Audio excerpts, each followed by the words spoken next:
সঠিক জ্ঞান অর্জন করতে হবে নির্ভরযোগ্য আলেমের কাছ থেকে। সঠিক জ্ঞান অর্জন করতে হবে নির্ভরযোগ্য ওস্তাদের কাছ থেকে। শুধুমাত্র নিজে নিজে ফেসবুক আর ইউটিউব দেখে জ্ঞানের সম্পর্কে ধারণা নেওয়া যায়, কিন্তু পরিপূর্ণ জ্ঞানী হওয়া যায় না। এজন্য আমাদেরকে ওস্তাদের শরণাপন্ন হয়ে কি করতে হবে? জ্ঞান অর্জন করতে হবে। এলেম হলো একটা নূর, যেটা একজনের সিনা থেকে আরেকজনের সিনায় ট্রান্সফার হয়। শুধুমাত্র কিতাবের পৃষ্ঠা পড়ে পড়ে বড় জ্ঞানী হওয়া যায় না। পৃথিবীতে আপনি যত জ্ঞানী দেখবেন, রাসূল সাল্লাল্লাহু আলাইহি ওয়াসাল্লাম এর কাছে যখন ওহী আসছে, জিবরাইল আমিন তাকে বললেন যে ইকরা, আপনি পড়ুন। আল্লাহ রাসূল বললেন যে মা আনা বিকারি, আমি তো পড়তে জানি। এভাবে তিনবার করলেন। জিবরাইল আমিন তাকে বুকের সাথে এভাবে জোরে সদরে চাপ দিলেন। আল্লাহ রাসূল পড়া শুরু করে দিলেন, ইকরা বিসমি রাব্বিকাল্লাযী খালাক। সুবহানাল্লাহ। তাহলে নূর হলো একটা আলো, এটা জ্ঞান হলো একটা নূর। এটা একজনের সিনা থেকে, পবিত্র সিনা থেকে আরেকটা পবিত্র সিনায় ট্রান্সফার হয়। তাকওয়াবান ওস্তাদের দর্শে বসলে এমনিতেই জ্ঞানের অধিকারী হওয়া যায়।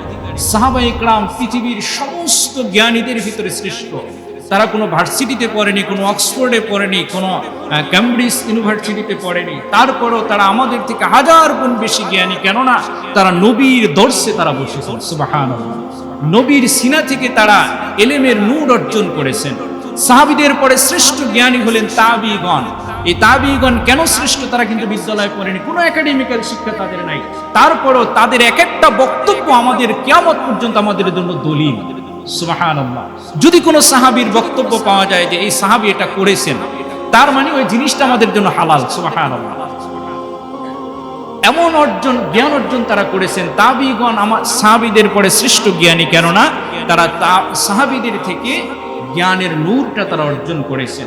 পৃথিবীতে যত বড় বড় জ্ঞানী এসেছেন, তারা প্রত্যেকেই ওস্তাদের দর্শে বসে বসে তারা জ্ঞান অর্জন করেছেন।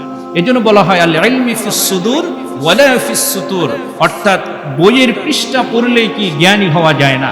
জ্ঞান হলো মানুষের বক্ষের ভিতরে, সিনার ভিতরে। এজন্য জ্ঞান অর্জন করতে হলে ভালো আলেমের শরণাপন্ন হওয়া এবং নির্ভরযোগ্য ওস্তাদের শরণাপন্ন হয়ে তাদের তত্ত্বাবধানে থেকে থেকে জ্ঞান অর্জন করার চেষ্টা করা। এজন্য সম্মানিত হাজিরিন, সর্বক্ষেত্রে আমাদেরকে জ্ঞান অর্জনের জন্য চেষ্টা করতে হবে।